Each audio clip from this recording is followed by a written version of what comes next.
11 fevral saat 9'lar çamasında жүрек қан тамырлар борборунда хирургиясында bizde мед кызматкерлердин айтуусу боюнча жарылуу үйүнү болгон. Ал жерде подвалга жактан үйүнү болуп, мед кызматкерлер түшүп барганда түтүн чыгып баштаган. Ал учурда дароо эле 9 саат кечке 9 чамасында 102-ге 101-ге кызматтарына чалынып, пожарный МЧСтер чакырылган. Ошол кезде эле кыска мөөнөттүн ичинде келип, бардык кызматтар көрсөтүлө баштады. Ал эми ошо учурда имаратта 50 пациент жаткан.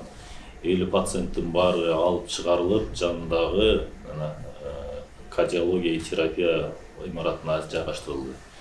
Ошол эле учурда биздин улуттук госпитальга жана токсикология отделенияларыбызга бейтаптардын баары которулуп, жайгаштырылып, бүгүнкү учурда баары толук кандуу жардам көрсөтүлүп жатат. Реанимацияда толугу менен азыркы учурда пациенттер жатат. Алардын ичинен 4 бала ымыркай балдар, жаш балдардын экөөсү оор абалда. Азыркы учурда биз бардык жерде кардиология терапия бөлүмүндө бөлүм ачып койдук. Ал жерге кардиохирургияга кайрыла турган бейтаптардын баары келип, кайрыла бергенге шартын түзүп кабыл алып атабыз.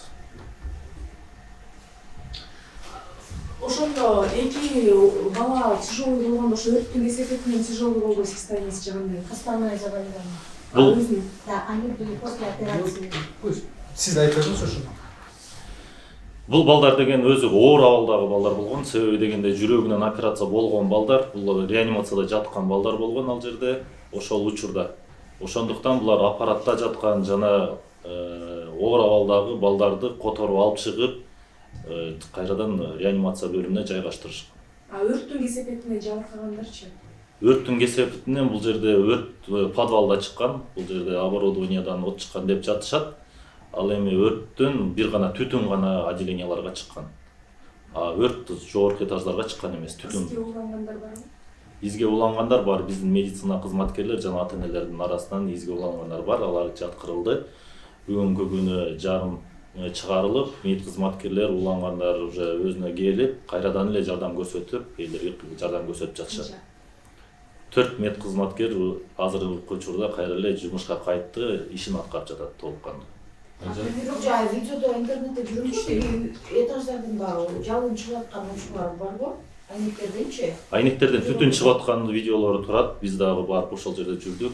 Ал деген вентиляция аркылуу подвалдагы түтүн вентиляция аркылуу жогорку этаж 3-4 этажга чейин вентиляция аркылуу түтүндөр чыкканын биз көрүп жаттык. Ошол источник. Ал жерде пожарный МЧС баары иштеп жатышты. И өрт только подвалда чыккан деп айтып жатат. Азыркы учурда межвед комиссия түзүлдү. Межвед комиссиянын негизинде чечими менен толук маалымат айтылат. Комиссиянын составында кимдер бар? Алар эмне жумуштарга карашат ошондо? Азыркы учурда Эдил Жолубаевич өзү баш болуп бизде межвед комиссия түзүп жатат. МЧС жана башка биздин ведомстволор аралык комиссия түзүлөт. И ошонун негизинде жыйынтык айтылат. Каза болгон эки адам кайсы жерде болду? Каза болгон эки бала бул реанимация бөлүмүндө жаңы операция, оор операция болуп өткөн балдар. Аларды алып өтүп, жаңы зданияга өткөндө ошол жерде каза болушкан. Алар операция болуп чыккан беле? Операция болгон балдар. Оор кезде, оор абалдагы балдар болчу. Булар өздөрү оор абалда ошол жерде реанимацияда жаткан балдар. Жаштары канча эле алардын? Бир балабыз 1 жаш 7 ай, экинчибиз 15 жашка бала.